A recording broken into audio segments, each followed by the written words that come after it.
Hello. Man, that was weird. You said hello before the phone stopped ringing.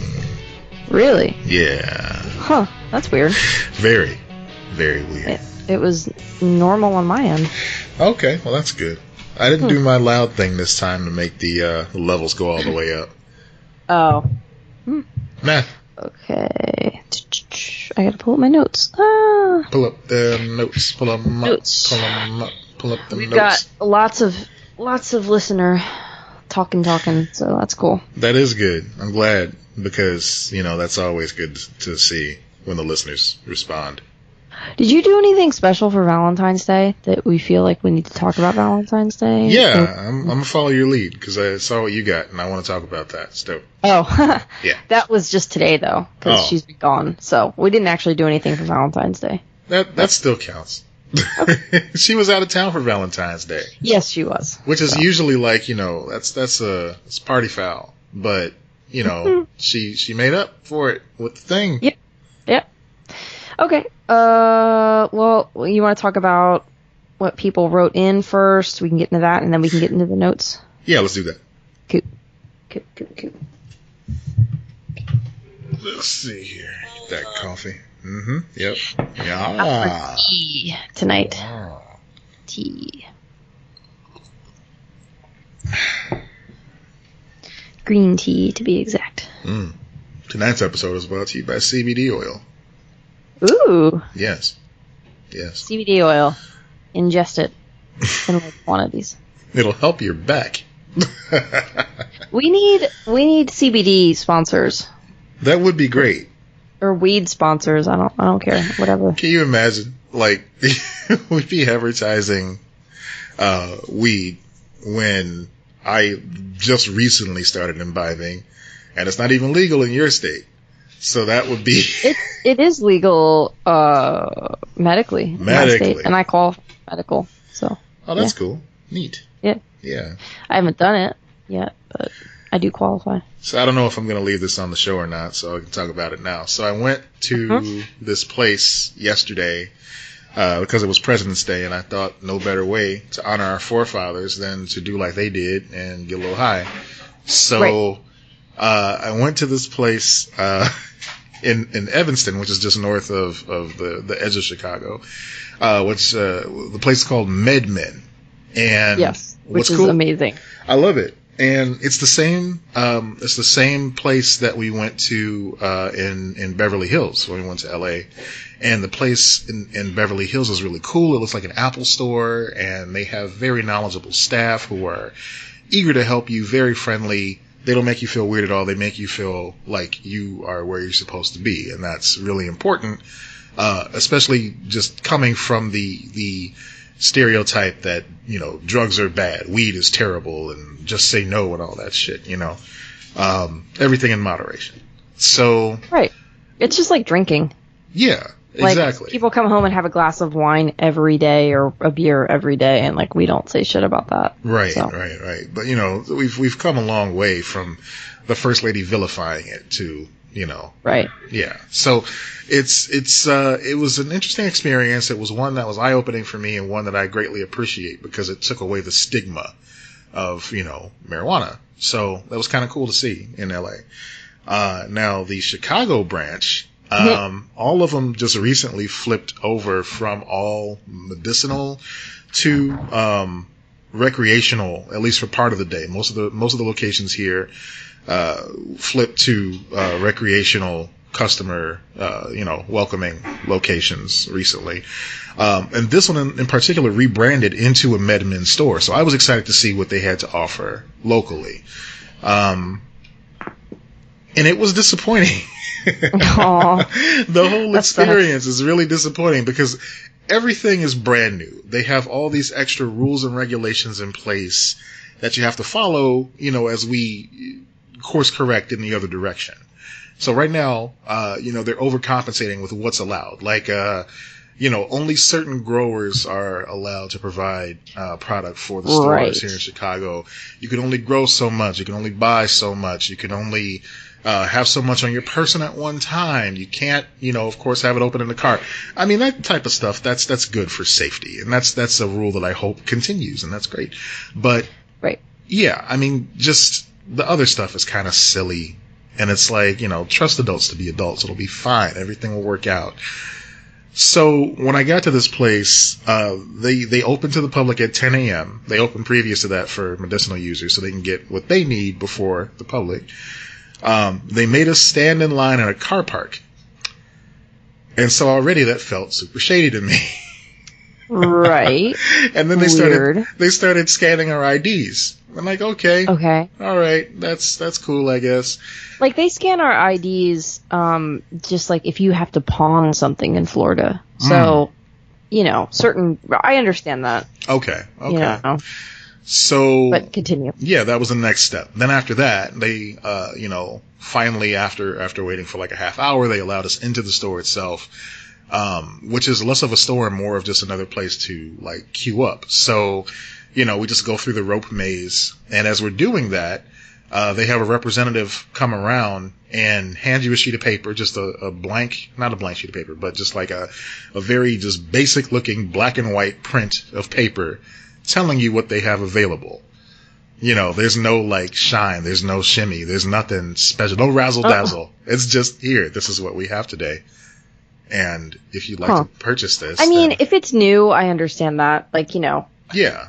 They're dealing with some transitional stuff, so I get that. Definitely. It's just going from seeing what that franchise is like in one city to what it's like here. It's like, if you're used to McDonald's being a certain way when you go in there. Right. And then you go into a McDonald's and it's just like an empty room. And have you ever been to like a new Starbucks?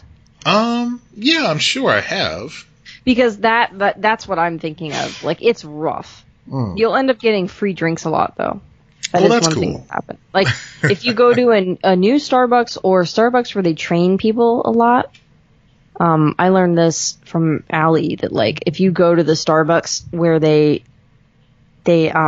train people, like, they'll mess up your drink a lot and they'll give you, like, coupons or whatever feature. Well, that's cool. So, I like that. I'm thinking it's kind of like that. That's more, yeah, that's definitely more customer service. But, like, the staff here, it's, like, outside of the guy that's basically just taking your order at the MedMin location. Everybody's just very clinical. Like I said, it used to be a clinic, so completely understandable. They're just treating it very seriously. There's no, like, fun involved in it. They're not romanticizing it at all, which, again, after years of having that driven into our heads that this is bad and you should feel bad. Like, I understand. It's just, night and day from what you see. I can only imagine what Colorado's like. They've been doing it longer than anyone. So yeah, they were the first one, right? Yeah, I think so. So it must just be like... I think they were the first one recreational, at least. Okay. So it must just be like second nature to them now. It's just like, oh yeah, they probably just treat it like alcohol. Right. Yeah. So, I don't know. I'm interested to see where we go, but I'm already like, man, I kind of want to go back to LA just to like get the product that I want, because they didn't have the same brand that, I had out in LA when I found something that worked for me. This brand called Plus. Now, can you order it online now that it's legal in your state? That's actually where I was going to go next. So I can order it online, but what's weird about it, and I'm glad I caught this before I actually ordered it. One, the product is more expensive online. Mm-hmm. So when I went to MedMin in LA, I was able to get like a tin of gummies that had both THC and CBD in it. I was able to get that for like $20. Online, it was $40. And I'm like, okay, but it's free shipping. So I guess that's kind of how they balance it out. Like, all right, Yeah. And they have a space for promo codes and that sort of thing too. So I'm sure, if you ask nicely, they'll give you a discount or something, But what was weird, and I'm glad I caught this, the product you order online, even though it looks almost exactly the same, it had no THC in it. It was only the CBD version, which wasn't even available at MedMin. It was the mixture. But I guess they only sell CBD versions of their products online. Probably a safety thing, like protecting themselves. Right. Because, during the whole, like, order process before I hit, go ahead and submit, I thought it was too easy. I'm like, this seems like really lax and like really just like Right. customer friendly. That's weird, you know? And yeah, it was too good to be true because I looked one last time before I hit submit and it's like, nope, just the CBD. That's all. Like, oh, okay. Yeah, I was looking at one CBD company that was sponsored by a podcast, and it was very expensive to buy online, and it wasn't available in stores anywhere near me. So I just was like, nah, I'm not going to do this right now. Well, I do get CBD gummy strips. Like I've been using those for like back pain and that sort of thing. What do you mean gummy strips? Like Listerine type strips? No, but they do have that. Okay. No, this is just like a like, you know, the sour gummy rope. Oh, yeah, okay. Yeah, it's literally that. And it tastes just like that. You can't taste the oil. And it helps? It does help. Yeah, absolutely. It calms me down a little bit. You know, if I'm anxious, it, you know, does help with the inflammation issues and everything. I'm going to try those. Yeah, I'm surprised. My dad has terrible neck problems. Oh. So I've wanted to get him on CBD. He's had it my whole life, like just chronic neck pain. Man, I'm sorry to hear that, but I mean, it is worth a shot because definitely. at the very least, you're going to have a snack and that's fine. Yeah, the hard part with him is getting him to take it consistently kind of thing. Yeah, of course you have to, you know, do it regularly to really meter if there's a difference or not. Right. Yeah. So we tried one of the oils and he was like, "Ugh, no, this is gross." So. Yeah. Oh, that's another thing too. Like this location had like lotions and stuff like that, and I was I was curious about that. Like I'd never actually seen that.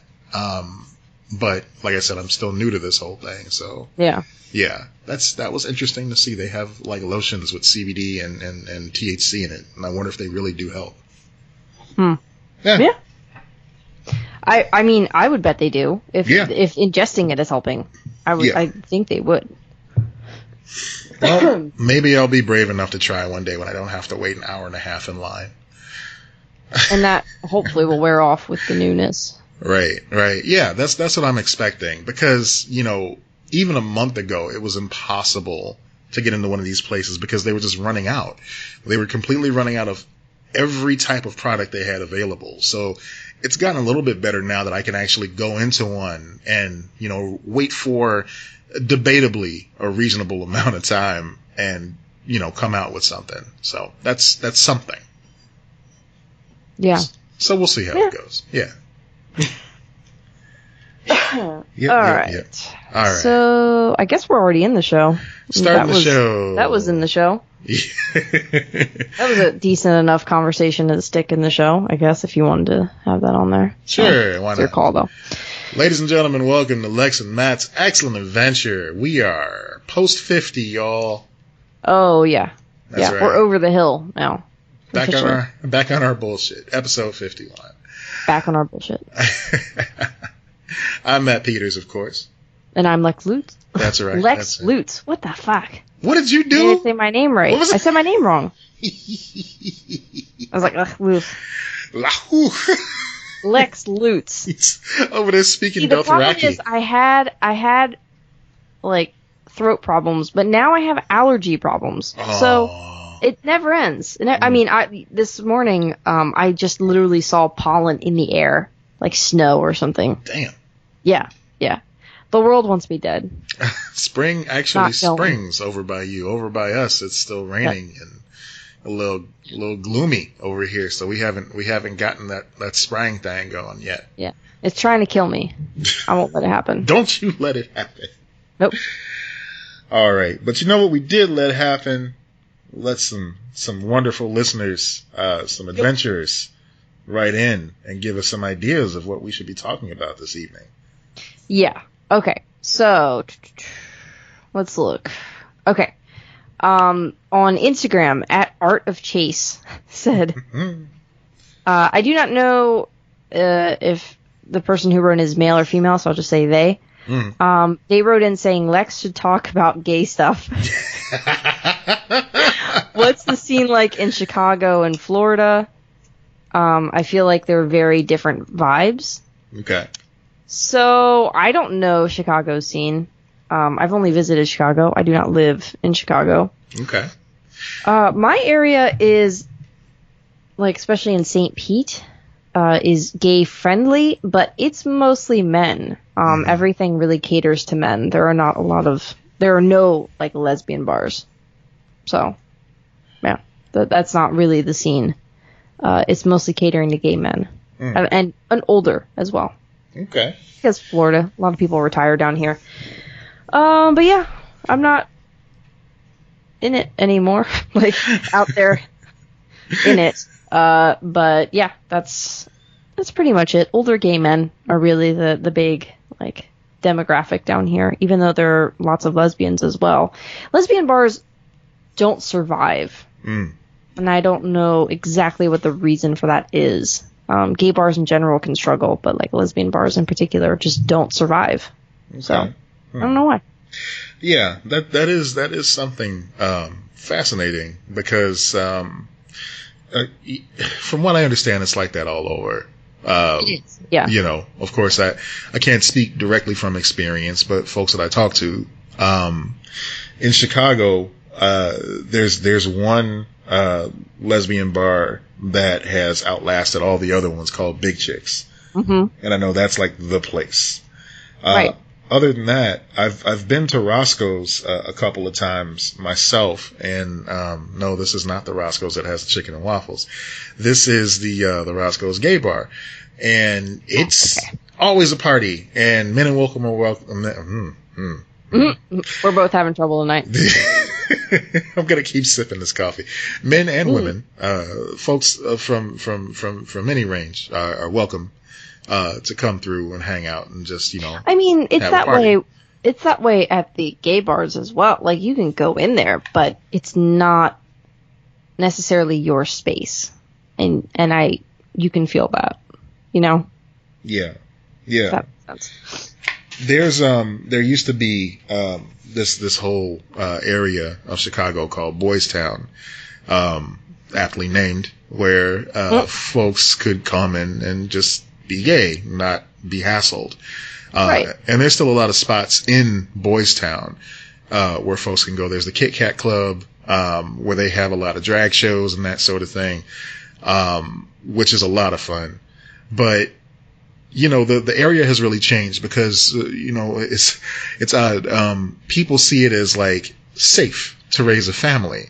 And so you get all these like, you know, just kind of pent up people there, just hearing that part and not thinking about, oh, hey, this is where the Pride Parade happens every year. And, you know, this is the biggest gay scene in the city, and this is supposed to be a welcoming environment. And so they move in there because of the safety, and then they want to change shit, and a lot of the place starts to close down. So that's unfortunate. There's I say new, but you know, this is like, oh, hey, it's new to me.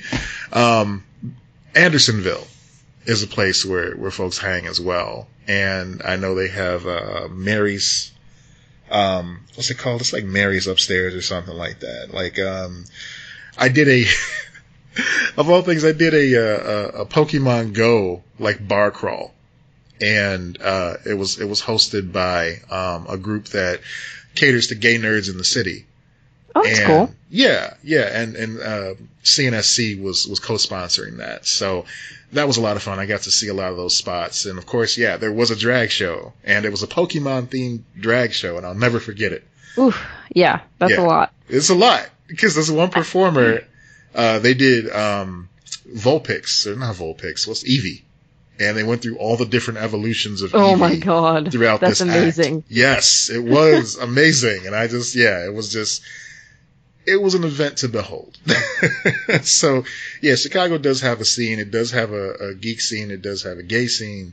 And the twain do meet from time to time. So I'm happy to report that. Yeah. I think that it's any scene like that it just varies depending on the city. Like the bigger the city, the more diversity you're going to have, the more opportunity you're going to have. And Tampa is a city.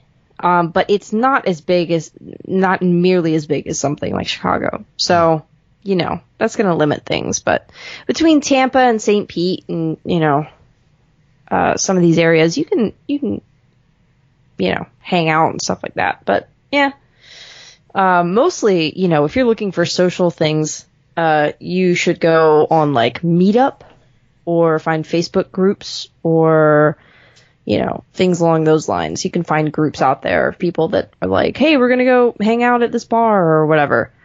You know, you kind of make your own scene and community if you don't have one. Mm-hmm. And if there's nothing like that in your area, maybe you start it.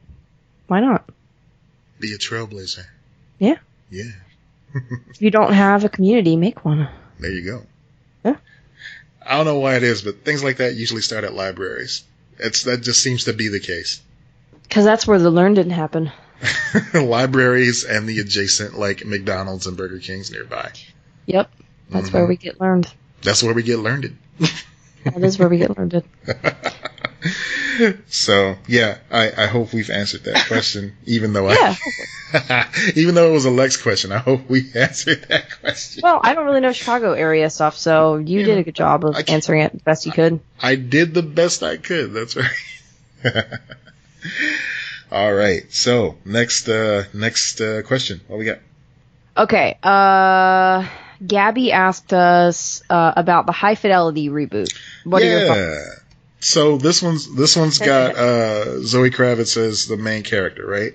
Yes, I have not seen the reboot. I should preface with that. Well, neither have I, because I'm interested in the reboot. I am too, because it's been a long time since that movie was released, and you know we've come a long way from the old John Cusack rom-coms. Like even that was such a departure from, you know, the was it John Hughes movies from back in the day? I really hate that movie. The original High Fidelity? Yes, I think he's a massive piece of shit. Who is, like, you know, cheating and an asshole and everything like that. If I remember correctly, I think he was, like, cheating on his pregnant girlfriend, wasn't he? I don't remember that aspect of it, but yeah. Let me look it up. That tracks. Just to make sure. Yeah. So I've always been like, women in love with this guy, and like, that upsets me, and I was like, he doesn't deserve happiness at the end, or any, like, I mean, I literally was like, he deserves to be miserable and alone. Yeah. It was a real risk making him like the focal character, too. Yeah, his name was Rob. I'm looking it up right now to try to see. So I remember, like, they tried to even out a little bit. So I remember he got dumped by his girlfriend, you know. But then he tried to make it work with someone else, and he was obsessed with making, like, playlists for people. Right. Like, that was a thing. That was his talk to the camera moment, was when he was talking about, like, oh yeah, these are the songs you want to include. These suck. And if you like these songs, you suck. It was just very just like, ugh, dude, we get it. I'm trying to, like, specifically look up. Why did Rob and Mac break up on... No, I don't think that's... See, this is, like, the show High Fidelity, not... Right. Yeah, John Cusack was Rob. I don't know. I haven't seen it in a few years, so maybe I'm misremembering it. I don't know. I do know that I watched it, and I was really angry, and I thought he was a piece of shit. Holy shit. Yeah. What? You know what's okay? All right. Yeah. I'm looking over the cast list, and it's kind of funny. Lisa Bonet was in the original. I forgot about that. Oh, right. And now her daughter is in the reboot. Yeah. How about that? She does not seem old enough to have Zoe Kravitz as her daughter. Does she? In your mind? She doesn't seem old enough, no. She looks young. Like, she still looks so good. I think that's the big thing. She looks like she's, like, in her late 30s. Yep. But she doesn't look like her daughter should be that old. Exactly. She looks like she should have, like, a 16-year-old daughter. She just, that's amazing. So, you know, kudos. But, yeah, my main attraction to this movie was Jack Black. That was it. Right. Like, he was the star of the show for me. Everything else was just, okay, we're waiting until we get to the next Jack Black scene. Right. And I know a lot of people love it, but it just wasn't, it didn't click for me. But I am interested in this because, A, I like gender swapping, doing something different as far as a reboot is concerned. So, like, handling it from that perspective. And I do like Zoe Kravitz just in general. So, you know, that's a selling point for me. Yeah. And also, if it's a TV show, which I know it is, it's like a miniseries, not a movie again, they can expand on characters a little bit more. Maybe I'll see more of a nuance in it. Yeah. I mean, it should be good. I can't imagine it won't be good. But I'm not going to see it for a little while. So.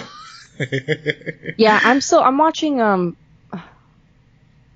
Haunting of Hill House. Is that it's a Netflix show? Okay. It's a horror show on Netflix. Ah. I think they're coming out with a second season, but it's an anthology.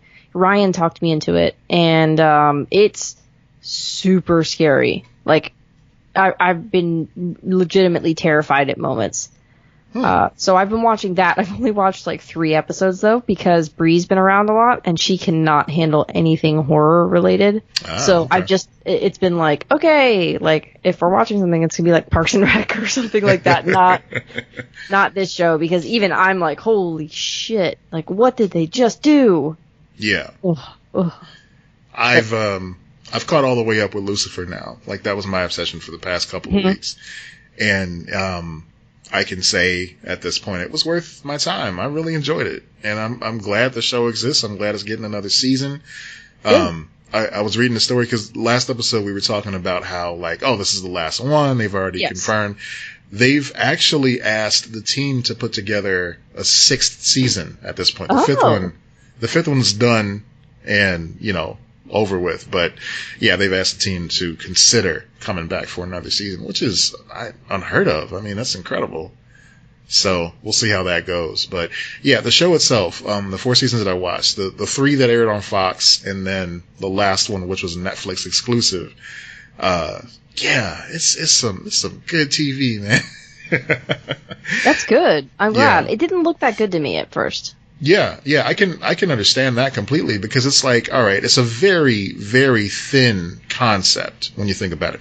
Oh, Satan's on Earth. Great. Now what? How much can you get out of that? But, they build the world, they build the characters according to their rules, and they stick to it. And, there's a lot of surprises along the way. A lot of stuff where it's like, well, duh, yeah, okay, that should happen. Right. But it's good, and it's got a procedural built in there somewhere too. So if you like that sort of thing, it's there for you. I don't like procedurals that much. Okay. But if I like the show enough, I can get into it. Yeah. That's kind of I don't seek those out, but I can like things like that. Yeah, I'm talking like. Something like a Smallville, like, yes, Monster of the Week sort of thing, Right, you can have your weekly show while also having an overarching plot. Right, like a it's most easily compared to a Buffy or Angel, just because of the supernatural aspect of it. I haven't seen enough Supernatural to compare it to Supernatural, ironically, but yeah, Buffy and Angel. Most of the first season of Supernatural. Never really got into it. Understand why people like it. Not really my thing. Yeah. Same. I don't hate it. I just know that, in the grand scheme of things, I don't have that much time to devote to something that I kind of like. Right. Yeah. Okay. So, Paul Calicote commented saying, I watched Deadpool and Deadpool 2 last week. Would you agree that Deadpool 2 is a better movie than the first Deadpool? All right, leading the witness, first of all. All right. Yes. Thoughts on sequels that are better than the original? Okay. Ooh. That's interesting. Terminator 2, obviously. That's what Jinx. That's exactly what I was going to trot out. Terminator 2, to me. A lot of people argue for Aliens. Okay. I don't, personally. Yeah. I prefer the first one. Same. Yeah, I thought Aliens was a little bit too busy, especially given the first one being just the psychological, horror movie that it was low on sci-fi, but high on thrills. Right. It is a horror film, yeah. Yeah, and the second one was like, oh, hey, it's an action film now. Like, oh, all right, I guess. Empire Strikes Back was better. I don't know, man. Yes. It is. You just guess. Yes, it is a better film. It's better. It's better made. The story is better. It's better. I mean, you need the first one though.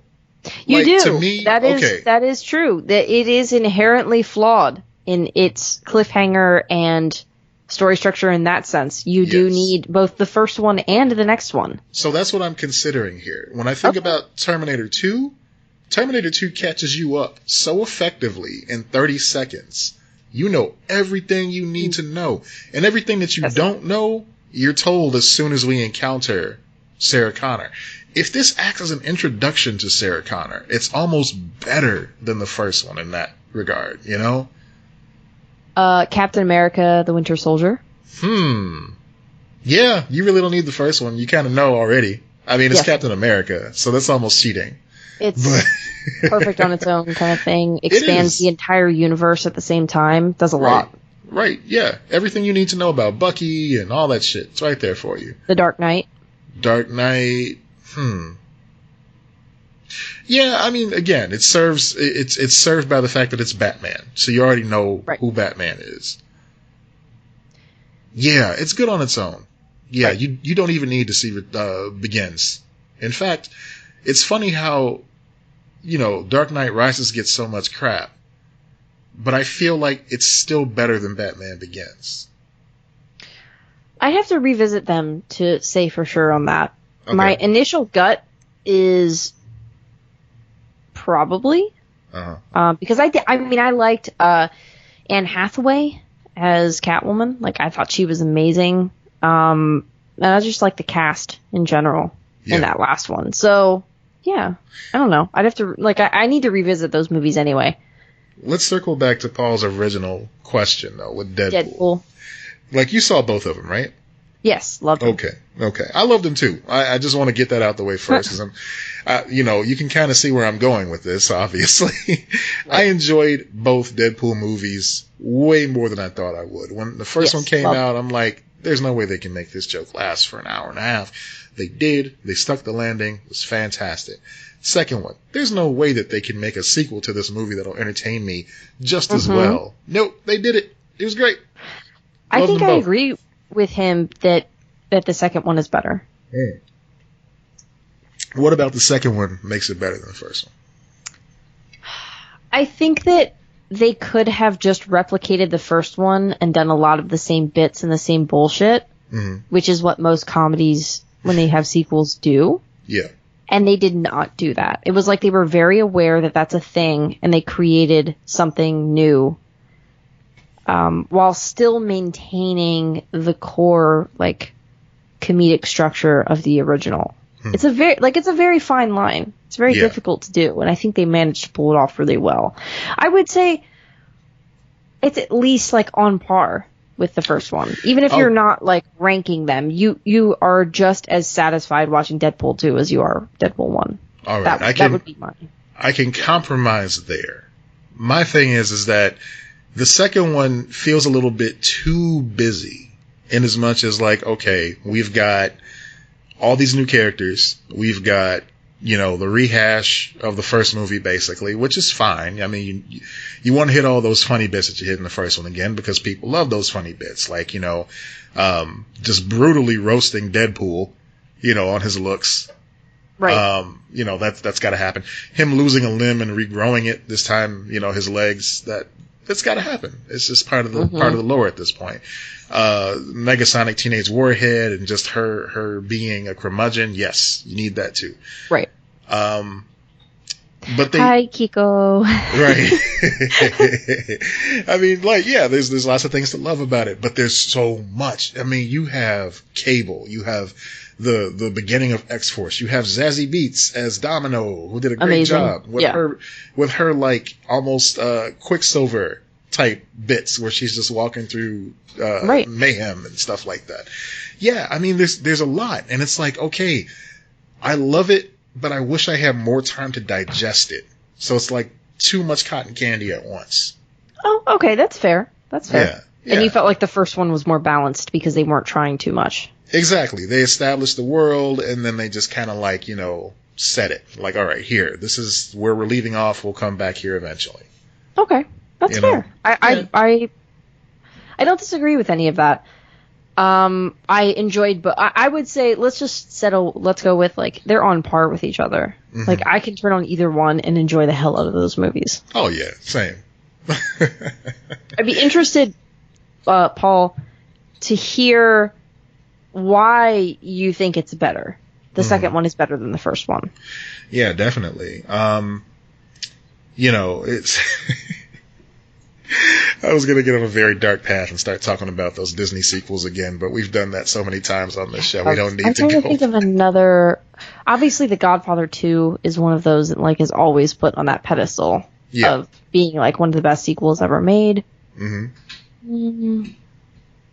Grumpier old men, Nailed it.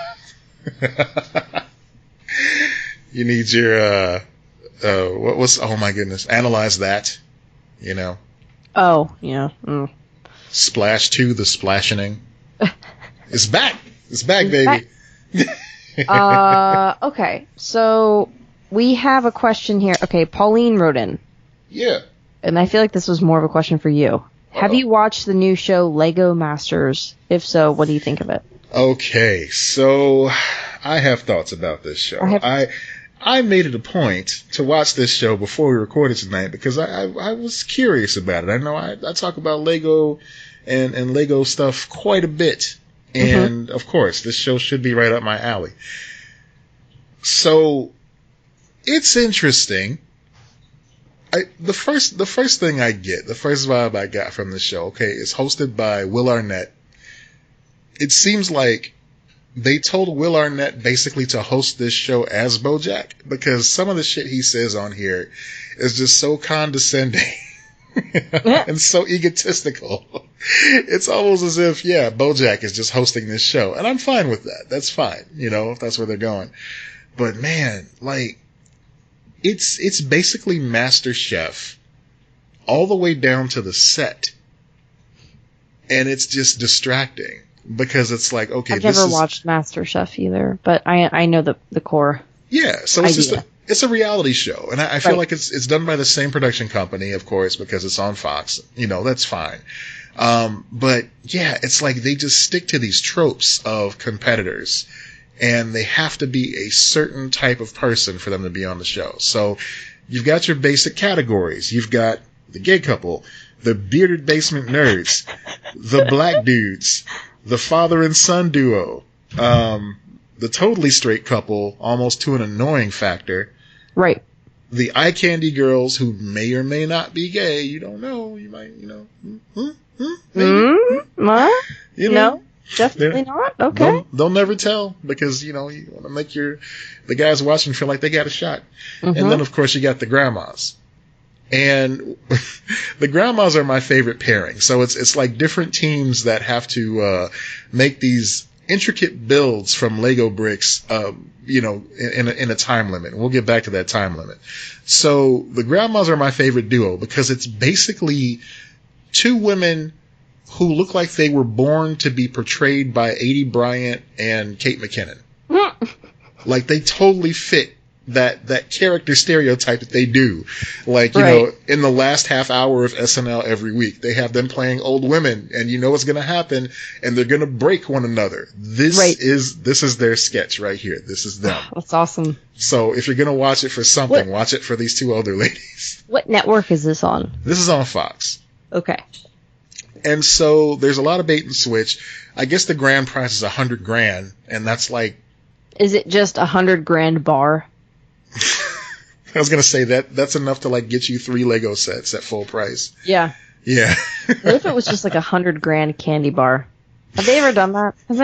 Someone should do that. Well, there was some radio show that did a contest where they were like, oh yeah, you can win a new Toyota if you answer this question correctly. And they ended up giving the winner a toy Yoda. And this is around the time, of course, that, the prequels were out and everything. So there were plenty of Star Wars toys available.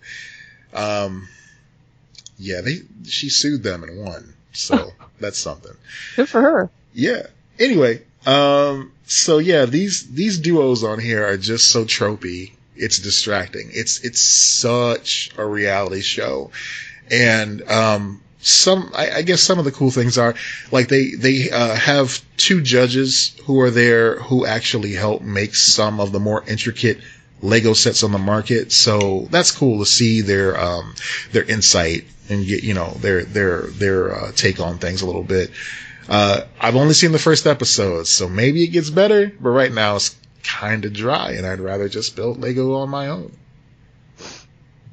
I'm a snob. Yeah. I'm sorry. I can't, the reality show formula is just so obvious on this thing. It's just hard I can't to really swallow. watch reality shows for the same reasons. Like, I watched the Great British Baking Show, or Bake Off, whatever it's called. It's because it's got a UK name and then a US name, whatever. Yeah. And I know both the names, so anyway.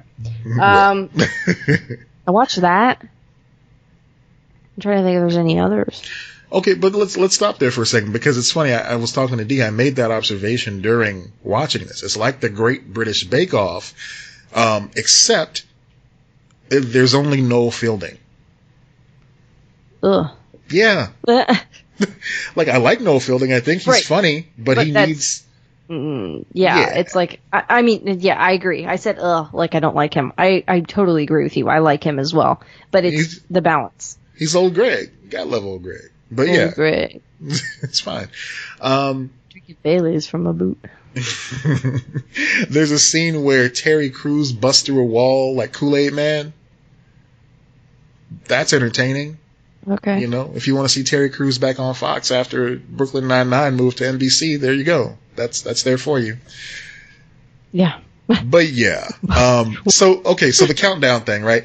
So you know how usually on these baking shows they have like an hour to get something done, and it's like, okay, on your mark, get set, bake, all that shit. Right. On this show, the countdown clock started at 10 hours.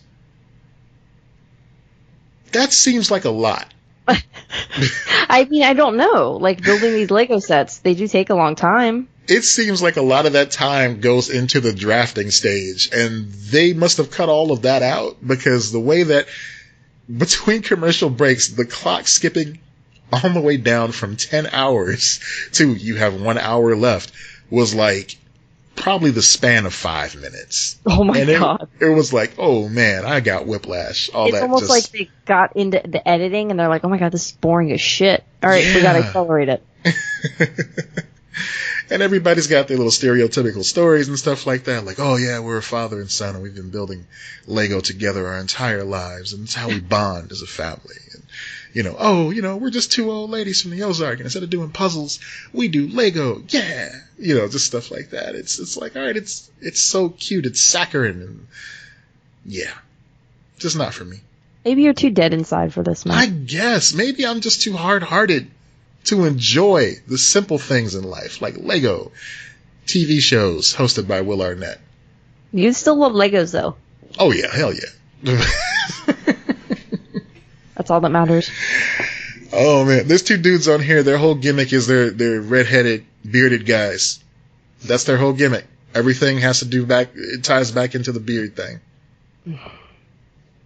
That's their identity. Yep. That is the thing now. That's your identity. Mm-hmm, mm-hmm. We hear so many, like, mocking women for liking white women for loving their pumpkin spice lattes and shit like that. I'm like, what about all of the dudes out there who their entire identity is a beard? Yeah. Okay. Yeah. No, I farm that beard karma sometimes on Instagram in order to get more. Fine. More ears on the podcast, obviously. But I'm not saying I have a problem with this overall. I'm just saying kettle meat pot. Calling it black. Like, what are you doing? Absolutely. Calling you black. Well, I mean, yeah. Okay. I will be a thirst trap for this podcast. If I got to do it, I will do it. That's me too, man. All right. You're hoeing it. Hell yeah. Yeah. Yeah. Okay. Connor wrote into the show. Connor, kicking it with Con. Yeah. Okay. So I guess he heard this on the radio and he thought it was a great topic and he wanted to know the worst people in movies. So I guess one of the examples that was given was, and I think this kind of went viral because I saw something about this, was Jenny in Forrest Gump. Was an example that he gave but he wants us to talk about like what are some of like the worst people in movies kind of thing off the top of our heads, I guess. Probably should have told you that ahead of time. But I disagree with the criticism of Jenny in Forrest Gump. Okay. I do think that that's a very common criticism. People are like, she's doing this and that. Like, she's horribly abused. Yeah. And is really just trying to stay alive most of the time. Right. And she also, like, I would not be surprised if she's, like, pursuing a relationship with developmentally disabled man is kind of like pursuing one with a child. Like, because his brain, like, the way that he thinks is childlike. And you can see why she would not be eager to pursue a relationship with someone who maybe cannot, in her mind, give full consent and everything. So maybe Jenny rejecting Forrest a lot of the time is not necessarily a bad thing, but her not wanting to be an abuser. I think you're right. And I think I started out in that same mindset, basically. I thought that Jenny's portrayal was supposed to make her not a villain, but just kind of like, you know, not really all about Forrest. Like, you could tell she was like... and it's him telling the story, too. Right. So he's an unreliable narrator in that sense. Like, it's his perspective. Yeah, I mean, like...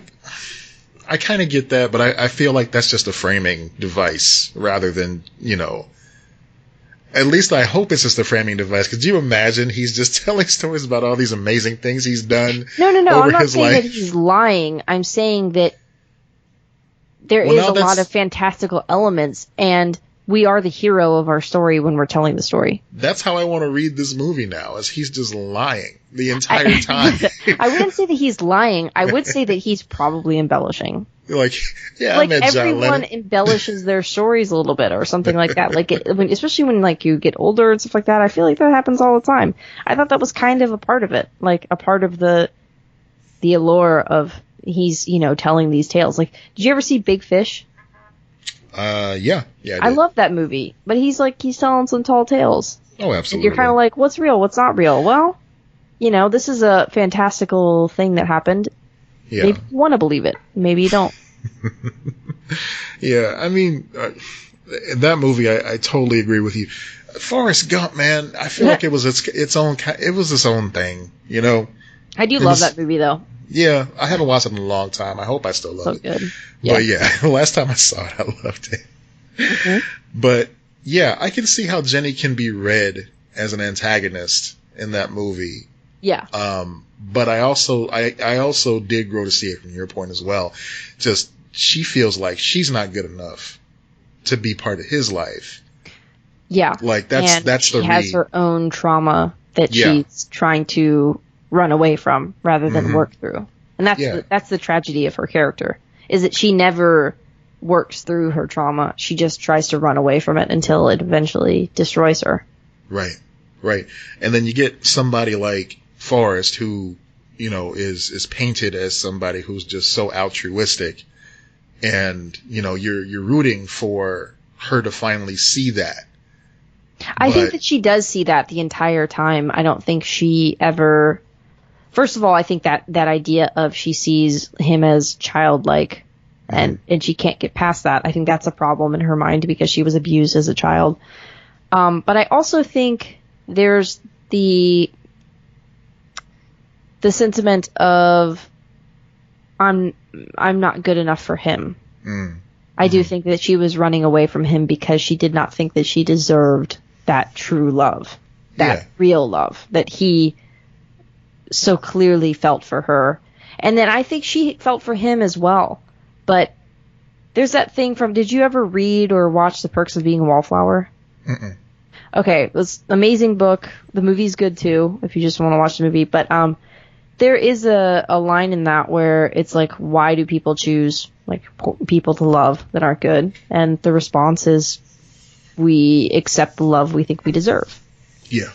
And so I think that is a big part of her character in that movie. She is only accepting the love that she thinks she deserves, which is none, really. And if it is any, it's abusive. And that's the tragedy of her character. Yeah.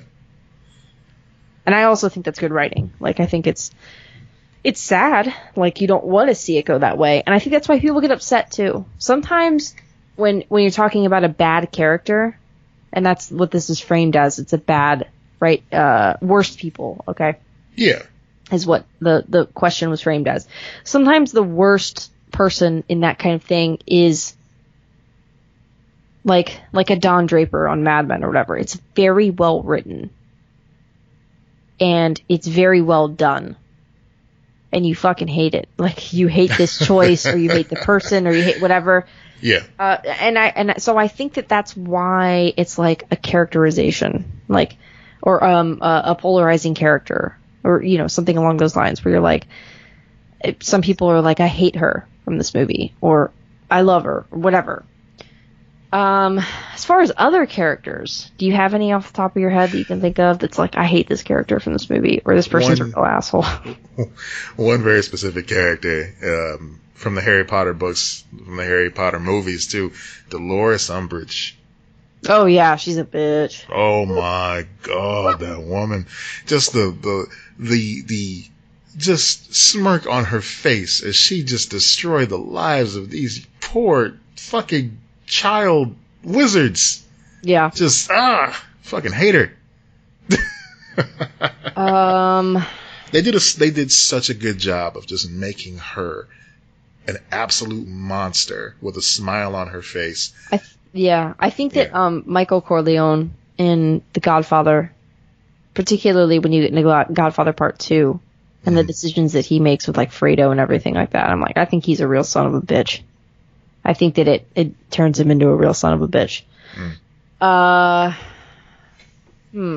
Worst characters in movies. Who's a real piece of shit? That time Chloe on Smallville made that cult. That was fucked up. Nixium. Get some branding going. Man, this is an interesting question. It is. That I feel like we could return to in the future too. Yeah. But there are certain characters when you're watching something, and it's just like you're either, you know, rooting for them to make a turn, or, you know, there's like the last glimmer of hope. You know, as I'm saying this out loud, I can only think of a very polarizing character as of late, fucking Kylo Ren. You know? Yeah.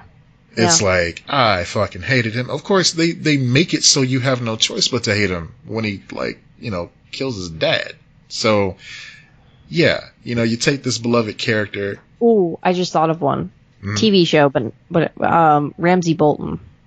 Game of Thrones. Bolton. Oh, yeah, yeah. He was, when he finally bit it, it was the best. Because I fucking hated that guy so much. It was the worst character on that show. Like, awful. Fucking Joffrey, man. He was worse than Joffrey. You think so? Yes. He raped Sansa in front of Theon. Yeah, no, like, I mean, that's terrible. He was insane. He fed people to dogs. He mutilated. I mean, Joffrey was mean, but he could be manipulated by Cersei in particular, or his grandfather. Yeah. So that was the only. Ramsay was just like, fuck it, I'm burning this all to the ground. I don't care. That is a truly terrifying thing. Yes. Joffrey at least was like, oh, I have to be a king. I have to do this. He had a warped, fucked up sense of what that meant.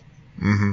But he, at the end of the day, was like, I have to treat my lady well. You know, like he did have those moments where he was I have to do this and that. He kept alluding to the fact that her dad's head was on a pike out in the courtyard. That was pretty fucked up. Yeah, he did. That was fucked up. Yeah. He was a monster. There's no doubt about it, he was a monster. But I would argue a lesser monster than Ramsay, who was a piece of shit. All right. This is a very interesting question. Mm-hmm. One that I would be curious to return to in the future. Yeah.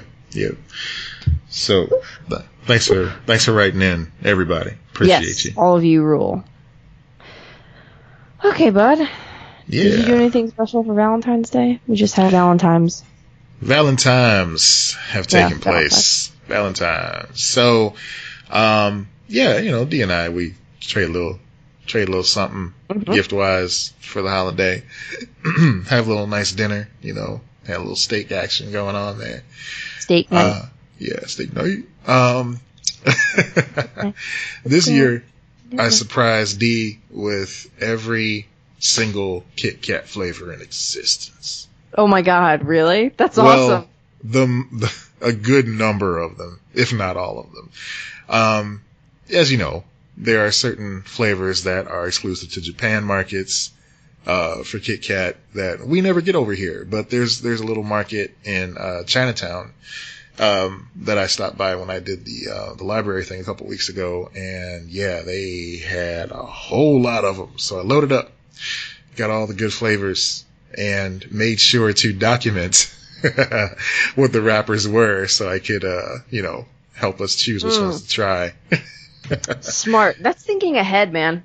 Because the worst thing is just trying a random Kit Kat and being like, it tastes okay. Kind of tastes like beans. I don't know. Yeah. But if you're in the red beans, they got that for you. That's available. Yeah, I know it's a thing. I'm just not into it. It's not your thing. Nope. So, yeah, we did that, and I put it in like a nice little ornate box and everything, and made it all romantic and fancy like. I'm all about the gift. Sorry, I should have muted that. Yeah. So, yeah, it was good. Yeah, I didn't really do anything on my end. Bree was out of town, so she went on like a family ski vacation thingy. So we didn't do anything on our end. We're going to be together this weekend though, so that was nice. Nice. Yeah. Well, I saw you got a little something. Yeah. She got me this really cute pen set thing. It was very sweet. I got her a necklace. Yeah. There's more to the set. It has like inscriptions and stuff on the pen, but I'm not opposed to talking about it on a podcast, but I kind of feel like I don't want to at this point. It's kind of our thing right now. If it's just for you, it's just for you. That's fine. Yeah, I mean, some people know about it, like, it's not like a secret, but it's just kind of like, I don't know. Right now, I don't want to talk about it. Yeah. No, I get you. It's funny because Dee got me a ring a long time ago. What? Long time ago. Are you guys finally making it official? Oh my gosh, it's finally happening. No, like when we were dating, she got me like this ring to wear on my right hand. And, it's just like super masculine ring and stuff on there. It's got an inscription on there that's very cute. And I don't tell everybody about it because it's just for me. Right. Right. Like, I don't know. I'm maybe in the future. I also feel like if I did tell that, I would want her to come back on and talk about it. Like, if I did tell that story. But, yeah, I mean, you could see it on my Instagram. Like, it's on there. So you can go look at it and, see the cute shit, gay shit. That's what we're like. This is real gay shit. In the best possible way. Yeah. Oh, that's cool. Like, I love you, but this is some gay shit. All right. Yeah. So, I mean, it's always just so tricky to like give gifts, that really convey how you feel about somebody. Yeah, I just had a gift. I just had this necklace that I got for her, which was like I found like specifically like she likes gold, over silver. She likes like this particular flower. Her initial I specifically bought this like custom thing for her. Like I sought out a custom thing for her, but it still doesn't. I agree with you. Like it doesn't feel like enough or right or whatever. So I did like write a letter to her as well, like because it wasn't enough.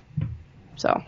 But you can't go wrong with a nice card or a letter or something like that. I mean, it's also me. Like, yeah, I mean, I write my letters and my bullshit and everything. Like it was great. Like, I mean, it almost like enhanced the effect of her gift, because you wrote a nice letter and she gave you a nice pen. Yes. So it's like, yeah, peas and carrots right there. Yeah. Now I'm going to have to write her another letter with that pen, I guess. See, she set me up. She's like, ha, bitch, old letters.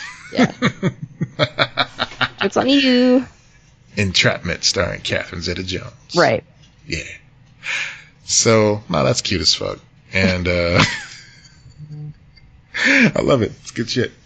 I know. It is. I'm also, like, very aware of how annoying people can be. I struggle with that. Like, I do struggle with, like, the idea of, are people, like, just, like, thinking I'm, like, the worst? And then I go, do I care? No, and it's fuck 2 seconds later, it's like, not even 2 seconds later, I'm like, I don't give a shit, fuck them. Like, I don't care. If people take joy in you being lonely and shit, then that's not, we're not catering to those people. Well, I don't think it's taking joy in being lonely. I think there are some people that do not like public not public displays of affection. I don't know what word I'm looking for, of like, okay, like making social media posts or anything like that, or things along those lines. I don't know. I think there are some people that just don't like that. I guess it's considered PDA, like it's expanded into like social media PDA, or whatever you call it. I don't know. I find that bullshit. Like I think, it's cool to talk about someone you care about online. I think it is too, especially if, It's like, what's the point of having it otherwise? And there goes BMO. BMO's like, I agree. I agree. I do agree. Because, yeah, I mean, this is part of your life.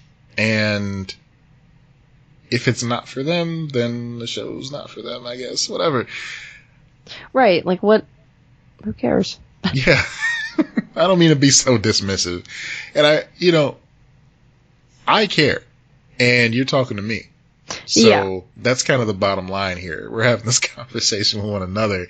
And I take joy in your happiness. And I would hope that others do too. And it's not necessarily just, it's not a greedy thing. It's not a selfish thing. It's like, look, we hear so much bullshit in this world. I think that being happy for somebody who's falling in love is one of the most pure experiences you can have. Yeah. Just like no bullshit, no drama, just, cute romantic shit. You need that sometimes. Yeah. Yeah. I think it's a good palate cleanser. Yeah. I agree. And, it's just like, if you can view it with that kind of mentality of like, I'm happy for these people, like, it also makes your life better. Yeah. Like, I have a friend who, he started seeing his now girlfriend just a little bit before Bree and I started seeing each other. And so we've talked every once in a while, and he has talked about like him falling in love with her, and like this whole, and it's just like and I'm like, dude, I'm so happy for you. Like, this is the sweetest thing ever.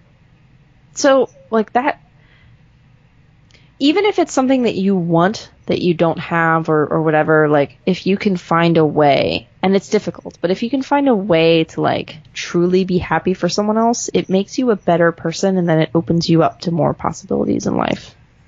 That's what at the risk of making you feel self-conscious, like in a year, I'm always self-conscious. In a year, we've gone from, you not being sure about, admitting that you're gay on the podcast to talking about your girlfriend. I was gay and was openly gay with friends, but I was worried about family finding out on the podcast. Yes, exactly. But here we are talking about your girlfriend and how fucking like just super sweet it is. Yeah, and I love that because it's normalizing, and it's not. If you would have told me that I think you probably did on this podcast, but if you would have told me that I'd be in the situation that I am now, like even just like 6 months ago, I would have been like, bullshit. Like, I wouldn't have believed you. And here we are. Yeah. It's great. Yeah. The things that I listened to for years that I was like, that's fucking bullshit. Where, like, when you meet the right person, like, whatever. Like, all of those things that people talk about. I'm always like, that doesn't make sense. That's fucking bullshit. And now I'm like, all right. Well, look, all right. I've had the benefit throughout my lifetime of seeing my friends fall in love. And it just makes me happy every single time. Yeah. Because the people that I consider my close friends tend to pick good people to partner up with. Yeah. You know. See, I don't have that because most of my friends are older. Mm-hmm. And they're already in relationships that are long established. Yeah. So I've always felt like, with the exception of some people that I went to high school with, but I'm maybe not as close to anymore or whatever,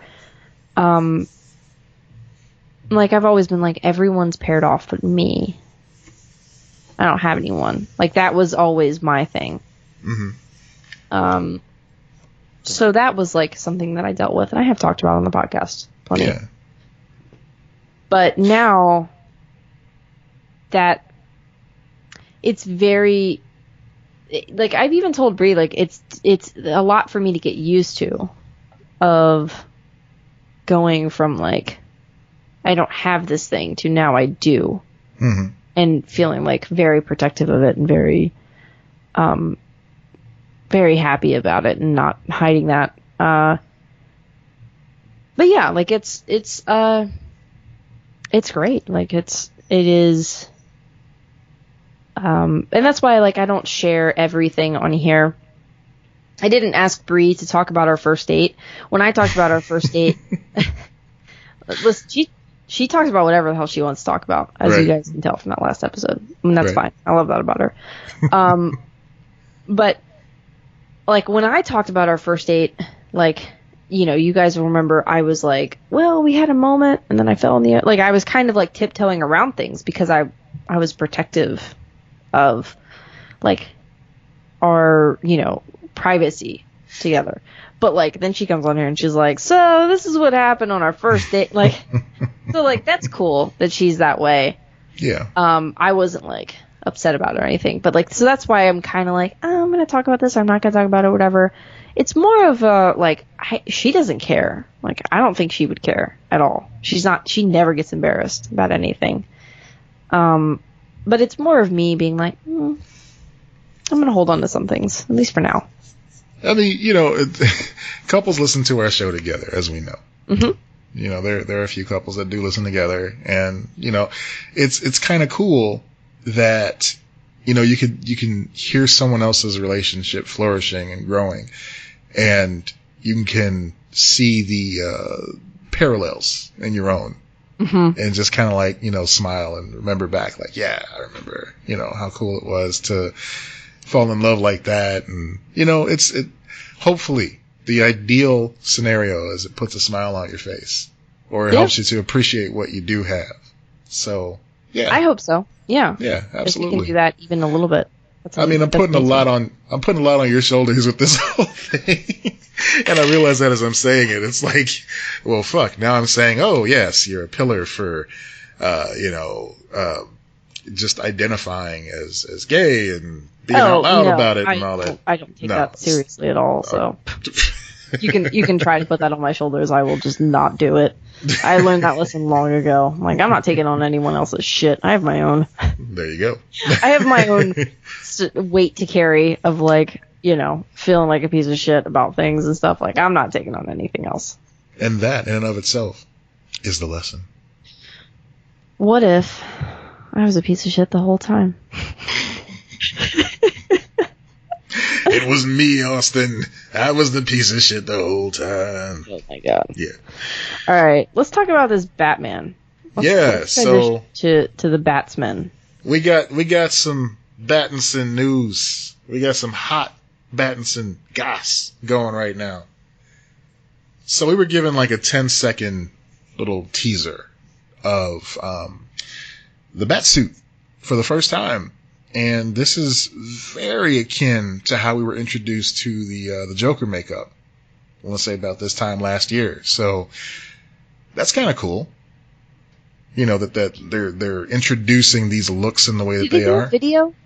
Was that what they did last year? I can't remember what it was. I remember seeing it and reacting, but the Joker. For the Joker makeup, yeah. Because first they showed him without it, and then they showed him with it on, you know, like within the span of like 20 seconds, and then they showed the smile and all that.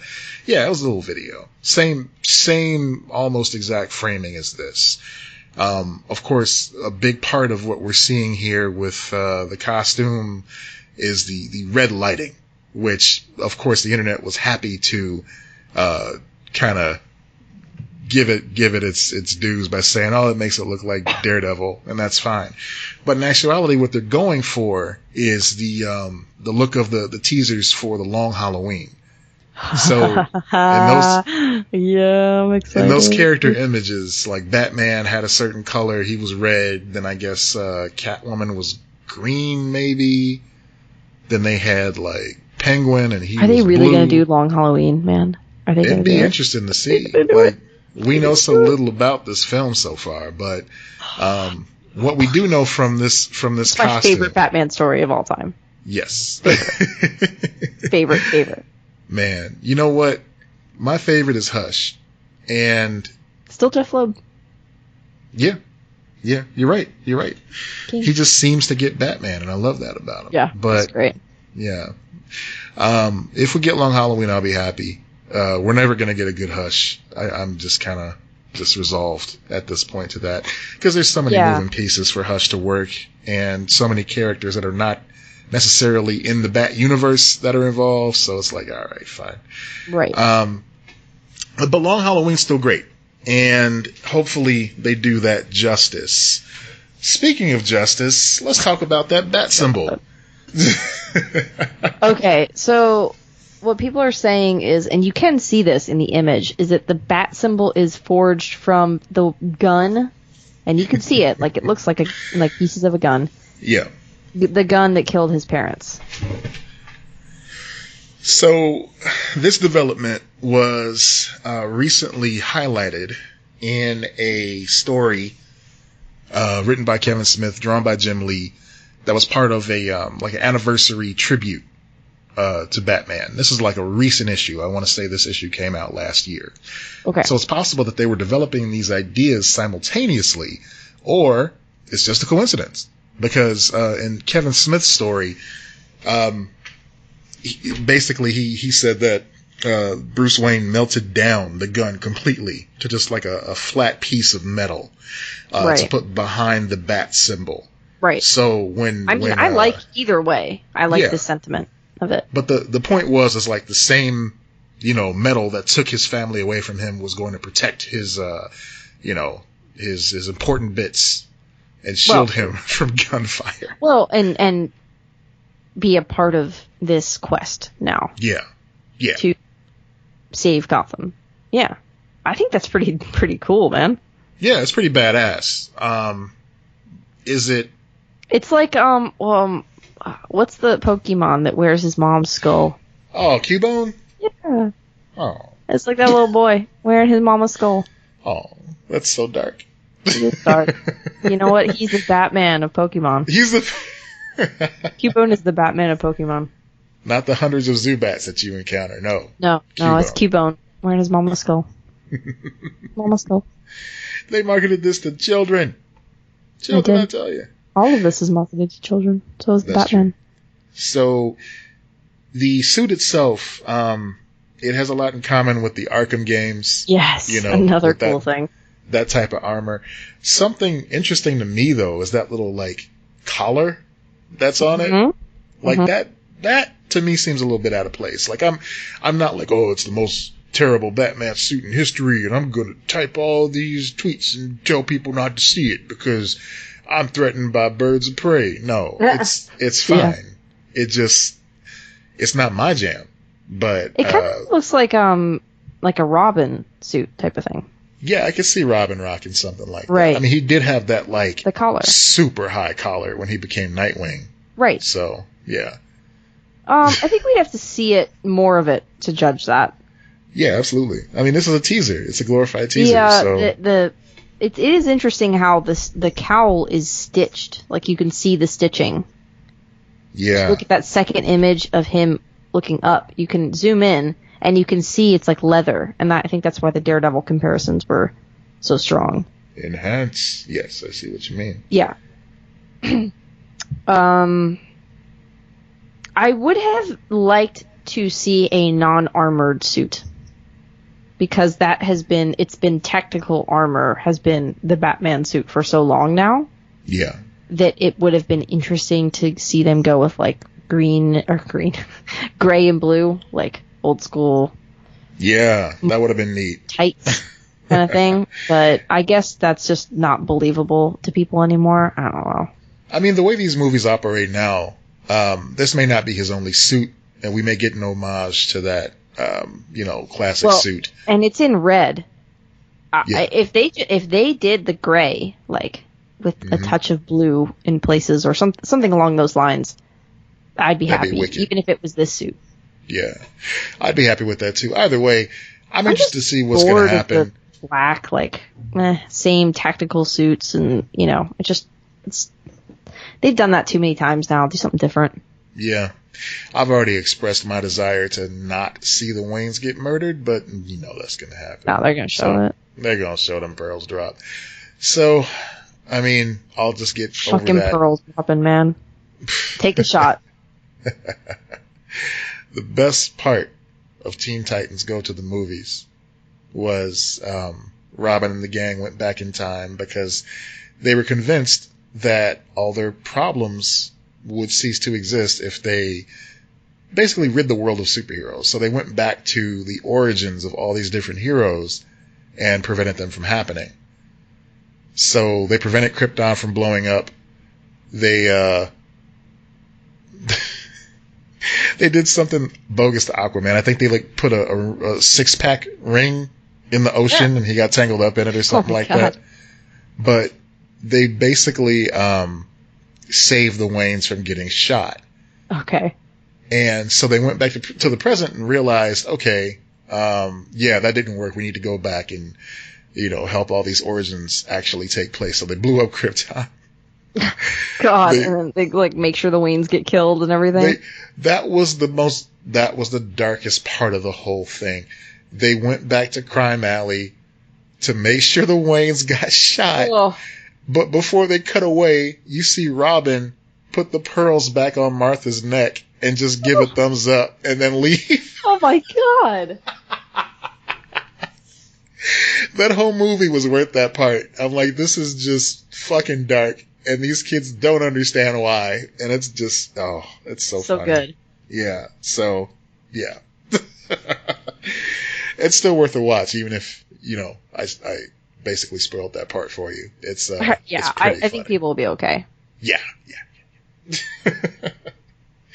So yeah, I'm still cool with Robert Pattinson as Batman. I'm interested to see what they do with him now that we've got this loose continuity in DC. James Gunn today in an Instagram Q&A, an impromptu Instagram Q&A because he ate too much and couldn't do anything.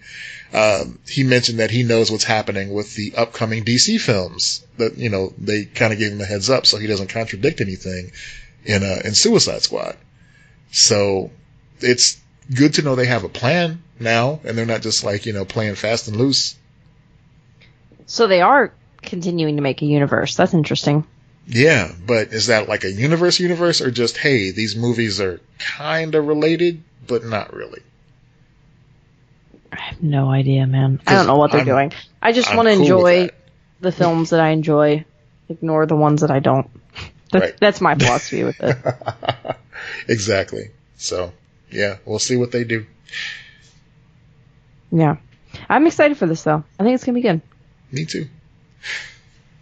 When's it coming out? This year or? No, it's got to be next year. Gotta be. If we're just getting that teaser. Yeah.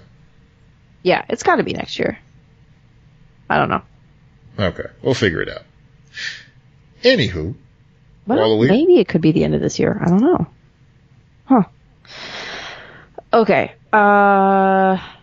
So, we have an interesting South Park related story. Oh, interesting. South Park stories. Okay. So, they don't really apologize for anything. Yeah. But they've issued an apology over the man bear pig Al Gore joke from 2006.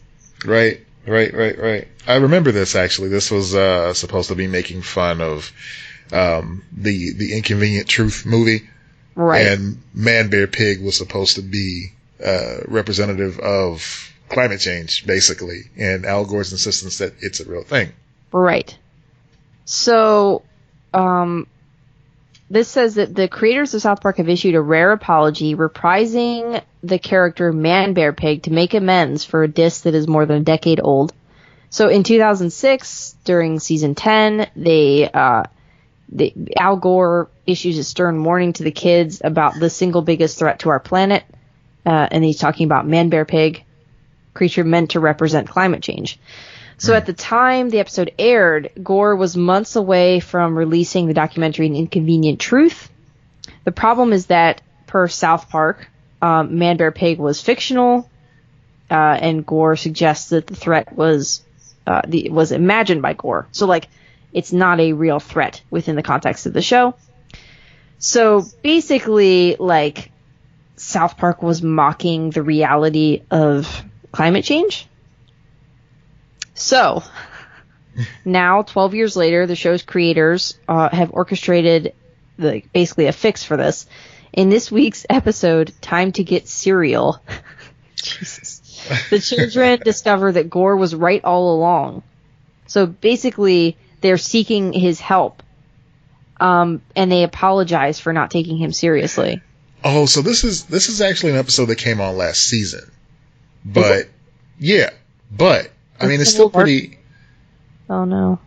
It's still pretty interesting to note. Oh, my God, it's 2018. What the fuck, guys? I'm sorry. I mean, South Park really isn't on, like, everybody's radar the way it used to be, so I completely understand. And I hope those listening do. Man, I thought that was, well. like, late-breaking news. I thought that was a thing that just happened recently. I'm sorry, guys. Yeah. No, it's all good. I mean, it's still worth, like, I think it's still worth focusing on. I think it's interesting, though. Like, I think it's really interesting. To see that they're actually learning from where they came from, that's kind of cool, you know, to see that take place. Yeah, I don't think they really do that a lot. Right? But one of those rare instances, especially when it's something so serious, I think that they did a good job of going back and being like, hey, yeah, you know, climate change is kind of a big deal. All right. Yeah. I mean, for shows to be on the air for this long, there are going to be changes, you know, to how the characters are portrayed, hopefully, to show a little bit of growth. I mean, I remember how big a deal it was on The Simpsons when they made Lisa a vegetarian, you know, and how people were just, like, so adamantly against that, oddly. Like, a cartoon character eating meat is going to affect you somehow. Like, I don't get that. But they made a promise to, oh, my God. What's his name? The Beatle. God dang. To Paul McCartney. They made a promise to Paul McCartney that they wouldn't just turn her back into a meat-eating person after the episode. So they've adhered to that promise over the years. And now it seems like the world is kind of catching up a little bit and is more accepting of vegetarians in general. So that's kind of cool. Yeah, now it's veganism. Pretty much. Yeah. That's the next evolutionary step. Mm-hmm. That's the next Pokemon. That's the next. That's Mewtwo. That's the next Pokemon. Oh man, did you see they're redoing the Pokemon movie, the first Pokemon movie in 3D? No, like re-releasing it in 3D. Re-releasing it in like computer graphics. So they went back and redid the whole thing. I don't know if they used the original voice recording, but yeah, I kind of hope they did, just so those people get paid again. That'd be cool. That'd be cool. Yeah. But after all the episodes of the anime, I'm sure they're getting, you know, hefty residuals. Hopefully. Regardless. Yeah, hopefully. Yeah, but the whole thing is just done in like CG now, and it looks kind of weird, but you know. I need to watch a trailer or whatever for that. That sounds interesting. Yeah, we'll post it in the notes too. It's on Netflix exclusively. Oh, okay. Yeah, interesting. that's a get for them. That's part of their deal with Nintendo. I mean, they've been teasing all these projects for years. I mean, we've heard rumors of like a Legend of Zelda live action series for I don't know how long. It's always been the April Fool's joke, but this actually is a glimmer of hope. If this does well, we could see Netflix continue working with Nintendo in this nature, and hopefully that does work out. Yeah. Yeah. That makes sense. Do you want to get... Okay, I guess there was a small story that the MCU is going to have its first gay kiss on the big screen. That's cool. In the Eternals. Wow, okay. But it's between two men, and like beyond that, I don't really... It's just kind of like, okay, it's going to have its first gay kiss on screen. Yeah. Which I think is pretty cool. That is cool. I just hope they don't shrug it off like they did with Star Wars, just at the end. I think that's probably what's going to be. In the background, just, yeah.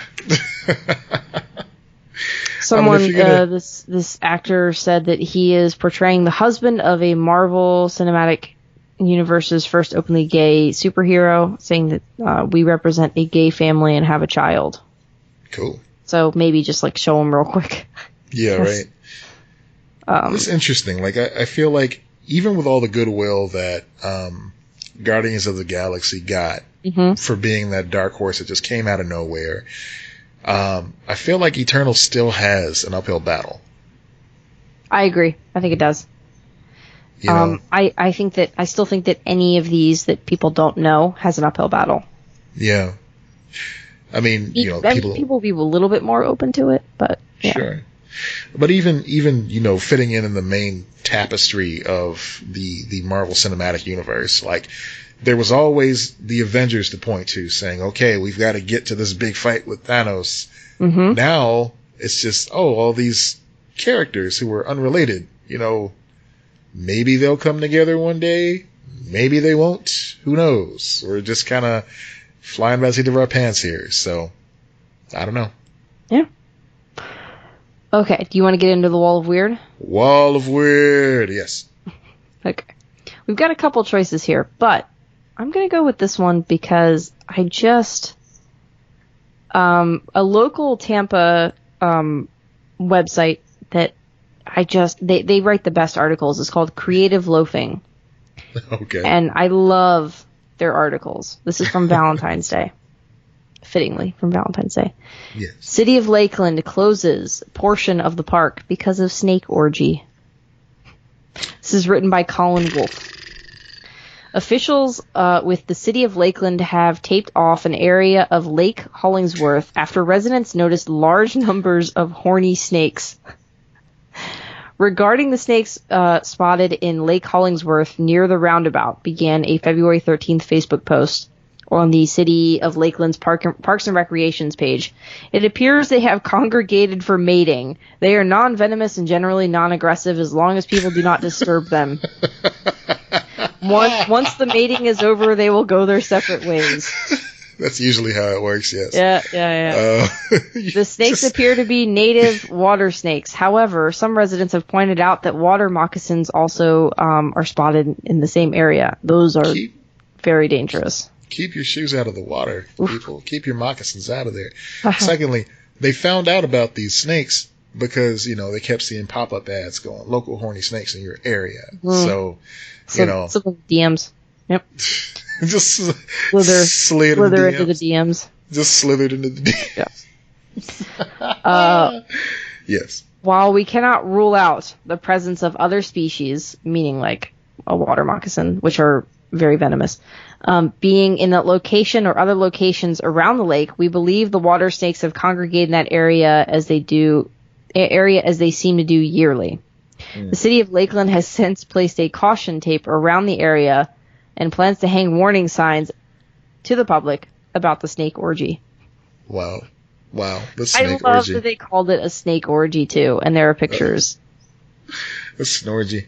I'm not clicking on that. I don't want to see these pictures.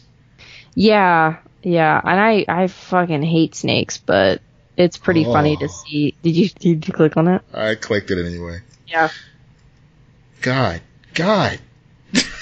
Snake fucking. How do snakes fuck? Let's find out. That's not okay. That's not okay. Holy shit, man. I'm good. I'm good. I'm real good. Okay. That was Snakes. a wall of weird snakes in a bathhouse. I want you to read the first sentence of that other article that you linked to. Which one? The dolphin one? Yes. Okay. Just the first sentence. Again, creative loafing. Creative loafing. Do you want me to read the headline? Loki. Nope, just the first sentence. Dolphins are being stabbed and shot in Florida. The end. That's it. That's all you need to know. This is I fucking love creative loafing because, and this is a very sad and serious story, and yet that is the first sentence of it. Yeah, I mean, there I is think it's a safe to dolphin say serial killer. We have a dolphin serial killer. I'm sorry, I just need to state this again. We have a dolphin serial killer. I think we are. It's safe to say that you and I are both staunchly against dolphin murdering. So I would fucking hope so, but if you're listening to this podcast and you're a dolphin murderer, stop that shit. Don't kill dolphins. We have a dolphin serial killer, but it's like, is it a dolphin who's a serial killer, or is it? I would love to see that. I couldn't blame the motherfucker. I mean, really. No, we deserve it, man. We put him in Life pools. Finds a way. We make him do tricks for fish. No, I totally understand. So long it's it so takes for the fish, bitch. Stab, bitch. stab, stab.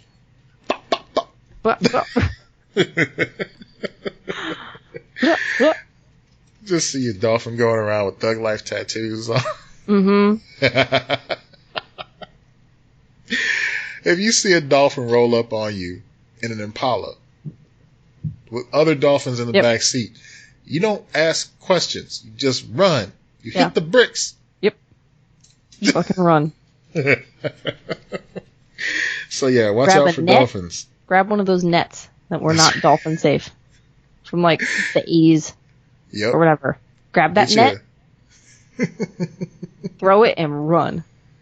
Get you a It's like the John Mulaney bit where he's like, have a decoy wallet, throw it, and then run. It's that. Oh, one last note about that boring straight couple on the Lego Masters thing. I was saying, their son is a dolphin. Oh, God. Their son is a dolphin. I was saying they both look like John Mulaney. Oh, my God. Just both of them. They look like John Mulaney and act like you would expect John Mulaney to act if you didn't know he was John Mulaney. Mm. Yeah. Just real dry. Like if a jar of mayonnaise came to life. Oh, John. Yeah. So, yeah. Dolphins. Poor dolphins. Dolphins and snake fucking. Serial killer dolphins and snake fucking. Florida. Gotta love Florida, young. Florida, yeah.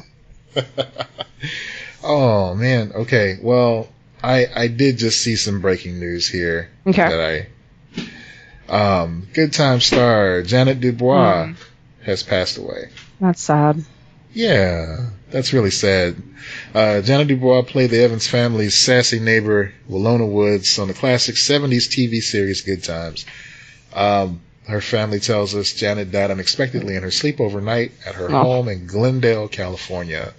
She was 74 years old. Here's something I didn't know about her. Not only was she a star on Good Times, she actually sang the theme song to The Jeffersons. She sang Moving On Up. Really? Yeah, I didn't realize that was her. Yeah. Over the years, she's also done a lot of theater work. She's been in movies like I'm Gonna Get You, Sucker, Tropic Thunder, and Charlie's Angels Full Throttle. And I believe she was on the recent, live in front of a studio audience. I think she did a cameo. She was too. Yeah. So, yeah, that's sad. 74. That still seems so young.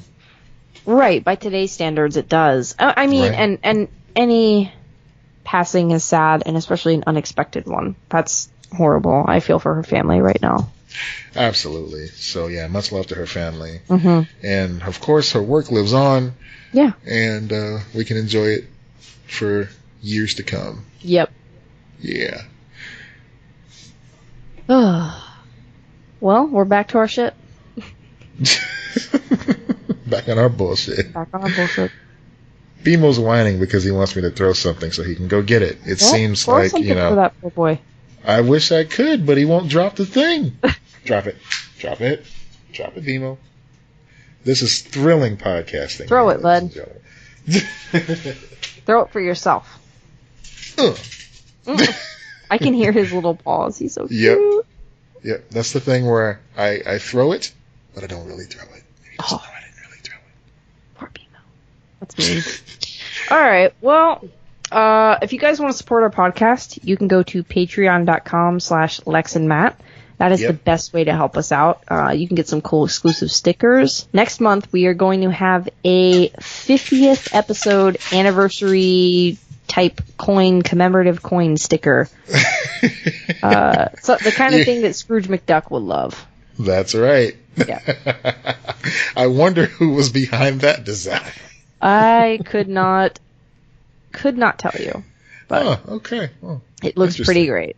So. Yeah. Yeah, so if you check out our Patreon, there's lots of opportunities to get these cool stickers, exclusive episodes that we release. We release 2 a month exclusively on there for our $5 and up patrons. We've also got other merch on there like mugs, cool things like that. So go check it out. Word. Yep, all the goods you could possibly want are over on Patreon. And then rate, review, subscribe, tell your friends, tell your family. Bully them, guys. Seriously. Like a dolphin. Tell those dolphins. Yeah. Roll up like a dolphin, ready to kill. Just roll up. Roll up. Yes. Yep. I mean, you hit all the notes. I got nothing to add. So. Yeah. We've was done our on piece. it for that, except for the South Park article. Oh, 2 years old. Sam. That's all right. We still, ladies and gentlemen, we still don't have an underwear sponsor, but we're hopeful that in this year we will get to tell you about the glory of, let's say, a MeUndies. I want it. Like that. I want those undies. Come on, guys. All right, folks. That seems to be it for us this evening. Thank you for listening. As always, follow us on the socials and all that good stuff if we haven't mentioned that already. And I'm Matt Peters. And I'm Lex Lutz. I think it's your turn. Is it my turn? I thought it was your turn. Okay. Well, be excellent to each other. Yeah. Bye.